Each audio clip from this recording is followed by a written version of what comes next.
এর মধ্যে বহুলাংশে এটা পূরণ করা হয়েছে। এটা অর্থ বিভাগে আমরা একদিন ধরে পাঠাচ্ছিলাম এবং অর্থ বিভাগ সেই চিঠির জবাব দিয়েছে এবং কিছু দাবি আছে এবং আরও তাদের কিছু দাবি আছে। স্যার আপনি এখন বলছেন যে আপনাদের হাতে আর কিছু নাই, এখন পর্যন্ত শুধু রানিং স্টাফরা চাইলে ট্রেন চালাবে না চালাবে, আপনাদের কিছু করণীয় নাই, ব্যাপারটা কি এমন? না অবশ্যই আমরা আলোচনা করব এবং আমরা অবশ্যই ব্যবস্থা নেব। তারা তো স্যার আপনাদের কথা তো স্যার আপনি নিজেই বলছেন হঠাৎ করে বন্ধ হয় না এবং এটা একসময় বন্ধ হয় না, এটা বন্ধ হয়েছে কখন? না স্যার ওরা তো স্যার বলছে আপনি স্যার আপনি তো বললেন যে স্যার রাত ধরে তাদের সঙ্গে আলোচনা হয়েছে, কোনো সুফল আসে নাই। এখন এই সময় যে বন্ধ হচ্ছে তা না, এটা অনেক আগেই বন্ধ হচ্ছিল। 22 সালে বন্ধ হয়েছে, 2022 সালের পর। সুতরাং এখন তো বন্ধ হয় না। এটাকে দেওয়ার আবার চিন্তা ভাবনা করছেন আপনারা? এটা বললাম যে এর অনেকাংশ এটা অলরেডি দিয়ে দেওয়া হয়েছে তাদেরকে, আর বাকি অংশ নিয়ে আমরা আলোচনা করতে রাজি আছি। কিন্তু আমরা আপনাদের মাধ্যমে স্যার এই কর্মবিরতি প্রত্যাহার হবে কখন, যাত্রী স্বস্তি পাবে কখন, কিছু কি আশ্বাস দিতে পারেন? আমি তো যেটা বললাম যে আমরা তো ওদের সঙ্গে আলোচনা বিভিন্ন পর্যায়ে আলোচনা অব্যাহত আছে। কতক্ষণে অচল অবস্থা থাকতে পারে আপনার মনে হয়? মানে আলোচনা কখন পর্যন্ত আপনার ফলপ্রসূ হবে? সার্বক্ষণিকভাবে আমরা আলোচনা। আজকে দিনের মধ্যে কি আশাবাদী কিনা আপনারা? না, আমরা সেটা তো ওদের উপর, আপনারা তাদেরকে ওনাদেরকে জিজ্ঞেস করেন। আপনাদের দিক থেকে আপনারা তো বলতে পারেন। স্যার ওরা তো বলছেন ওনারা কর্মসূচি চালিয়ে না, এখন কথা হচ্ছে সেটা তো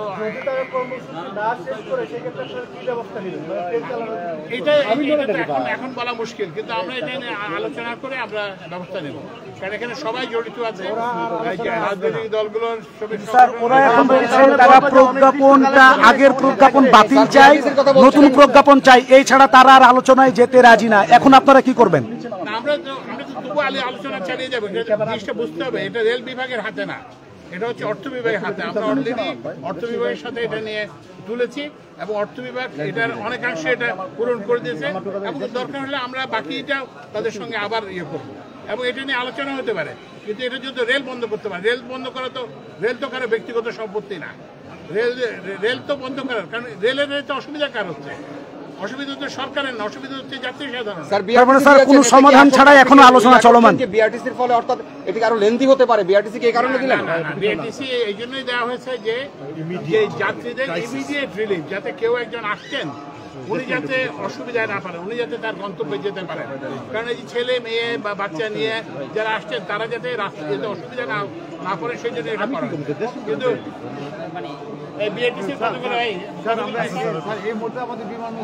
তার মানে স্যার আর কোনো যাত্রী স্বস্তির আপাতত কোনো খবর নেই, যাত্রী স্বস্তি যার গন্তব্যে পৌঁছে দেবে। যার গন্তব্যে হ্যাঁ সম্ভব না, কেন সম্ভব? সবাই তো যাবে না, এর মধ্যে কারো ইমার্জেন্সি যারা যাবে তাদেরকে পৌঁছে দেওয়া সম্ভব। দরকার হলে আরো বাঁচিল না, আমরা চাই না যে এটা অনির্দিষ্টকালের জন্য চলুক, আমরা চাই এটা ইমিডিয়েটলি অবসান হোক এবং আমরা মনে করি তাদের মধ্যে এই সুবুদ্ধি ফিরে আসবে।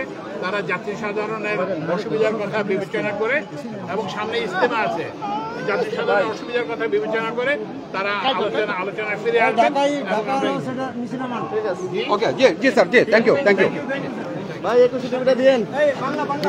ভাই মোহনা সমকাল। আপনারা শুনছিলেন রেলপথ উপদেষ্টা ফাউজুল কবির খান, তিনি কিছুক্ষণ আগেই কমলাপুরে এসেছেন এবং তিনি পরিদর্শন করেছেন, গণমাধ্যমে তিনি কথা বলেছেন। তিনি বলছিলেন যে আসলে যে রানিং স্টাফদের চলা যে কর্মবিরতি এটি ঠিক কখন নিষ্পত্তি হবে সেটি তিনি পরিষ্কার করে জানাননি। যদিও যারা আজকে ঢাকার ছাড়ার কথা ছিল তাদের জন্য বিকল্প বিআরটিসি বাস ব্যবহার রাখা হয়েছে এবং রেলপথ উপদেষ্টা ফাউজুল কবির খান তিনি কিন্তু সুনির্দিষ্টভাবে কিন্তু সেটি বলতে পারেন। আমরা একটু দেখানোর চেষ্টা করছি। তিনি কিছুক্ষণ আগেই কমলাপুরে এসেছেন এবং তিনি এখনো কমলাপুরে অবস্থান করছেন এবং আমরা দেখতে পাচ্ছি তিনি আবারও গণমাধ্যমের মুখোমুখি হয়েছেন।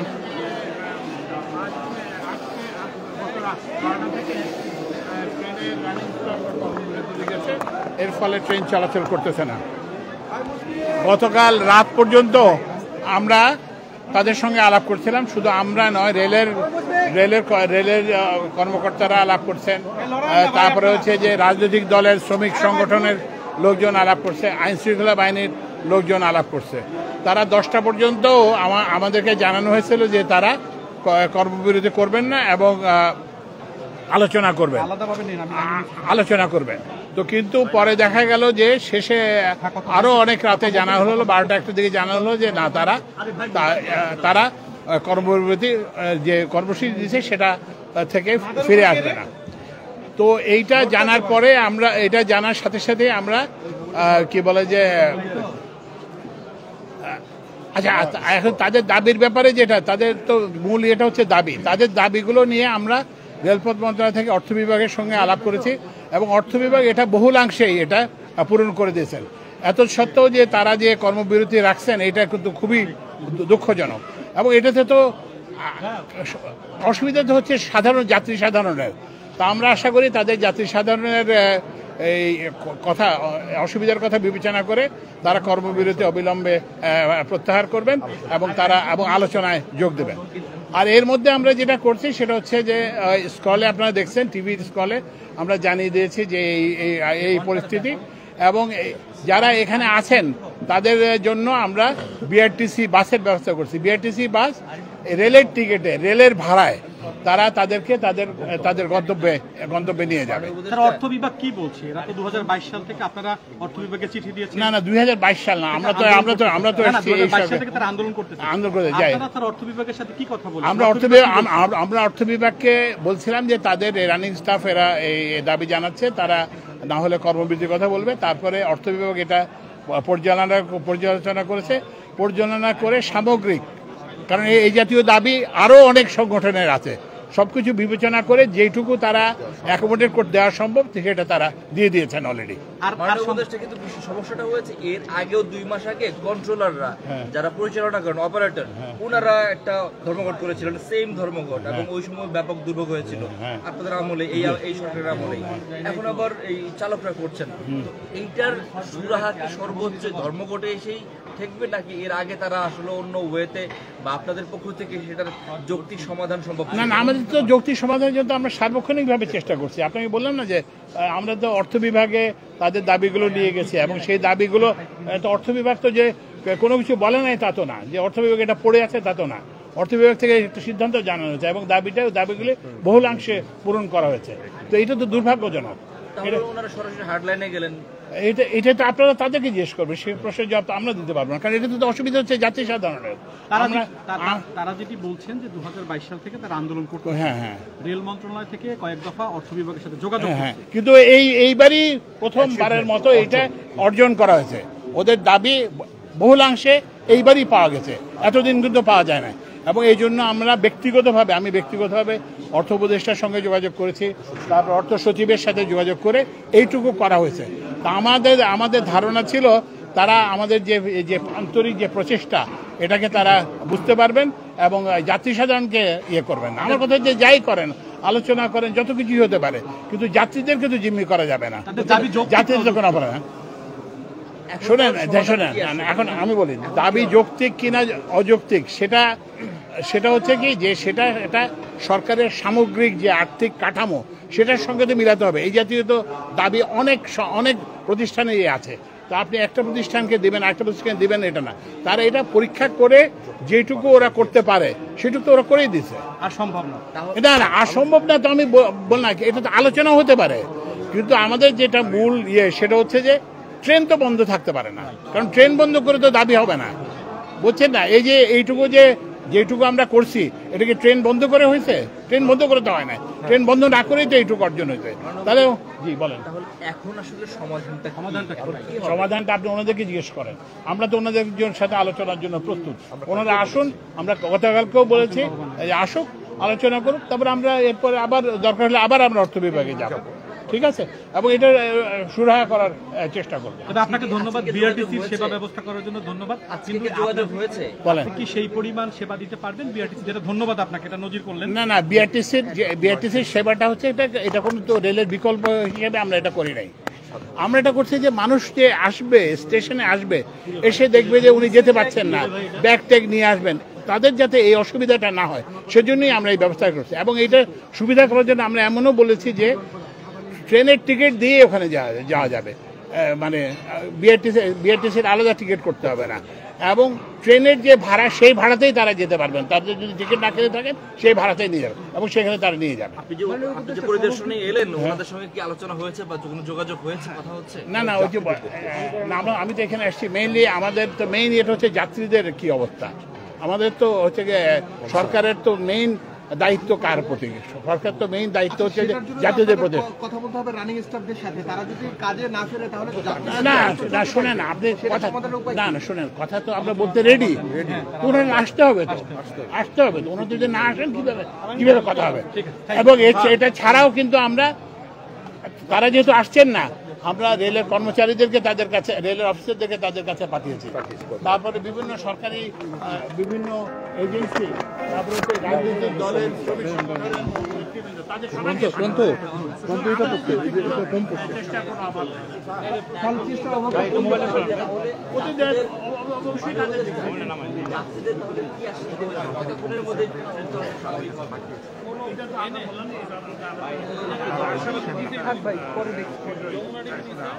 আপনারাও এই যাত্রীদের অপেক্ষা করছেন এবং অনেকেই ধরেন যার ট্রেন 12টায় সেও এখন বসে আছে আশায়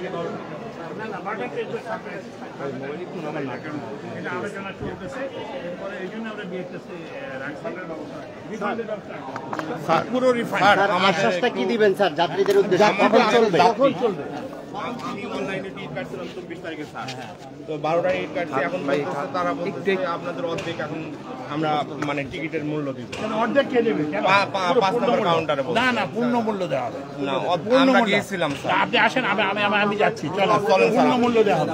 আমার তো জি আমাকে দিয়ে যাচ্ছে না তো পূর্ণ মূল্য দেওয়া হবে। আমি 2 বার গিয়েছি, আমরা যাচ্ছি, চলেন স্যার আশ্বাসটা কি দিবেন স্যার? আচ্ছা চলেন, 100% রিফান্ড হবে। আমি কথা বলে আসছি শ্রমিক কল্যাণ ফেডারেশনের সাধারণ সম্পাদক আতিকুর রহমান। আমরা গিয়েছিলাম কথা বলা শ্রমিকদের সাথে, এবং তারা নিজেরও আসলে দুঃখ প্রকাশ যে আসলে এভাবে তারা সবাই কষ্ট দিচ্ছেন। দেখুন উপদেষ্টা মহোদয় আসছে আমার কাছে, আপনি বসা দরকার, শ্রমিকরা বসতে রাজি আছে, যদি উপদেষ্টা মহোদয় একটু সময় দেন। আমার কাছে মনে হচ্ছে এই জিনিসটাকে লিঙ্গারি করার মধ্যে কোনো কল্যাণ নাই, যা রাষ্ট্রের ক্ষতি, আমাদের সবারই ক্ষতি হবে। তো যেহেতু সরকার অনেকটা যৌক্তিক দাবি মানা নিয়ে, যতটুকু আমরা শুনলাম এই দাবিটা যুক্তি আমার কাছে মনে হয়েছে। আসলে যারা লোকোমাস্টার থাকেন তারা রেল চালাচ্ছেন এবং এখানে অনেক জনবল কম, রেলের মধ্যে কম জনবল দিয়ে তারা বেশি সংখ্যক তারা সেখানে ডিউটি করছেন। উপদেষ্টা মহোদয়কে বলবো এটা অন্য কোনো জায়গায় বিবেচনা না করে শ্রমিকরা কথা বলতে রাজি আছে, আপনি সময় দেন, আশা করি আপনি কথা বললে খুব অল্প সময় অপরাধ চলে যাবে। আমরা সময় দিতে সবসময় প্রস্তুত। আমাদের যে রেলের যে ডিজি, উনি এখন দেশের বাইরে আছেন, উনি আগামীকালকে চলে আসবেন। আমি আগামীকাল থেকে যে কোনো সময় তাদের সময় দিতে রাখবো। আজকে তো এইভাবে ধর্মঘট থাকলে তো সবার অসুবিধা হচ্ছে না? না আমি আজকেও আলোচনা করতে প্রস্তুত। তাহলে আপনি বসেন, আমরা তাদেরকে ডাকছি, তাহলে যে কোনো সময় আমরা শ্রমিকদেরকে ডাকবো, আলোচনা রাজি। আশা করি ডাকলে সমাধান হয়ে যাবে। যে কোনো সময় আলোচনা করতে রাজি, যে কোনো মুহূর্তে আলোচনা করতে রাজি। ঠিক আছে।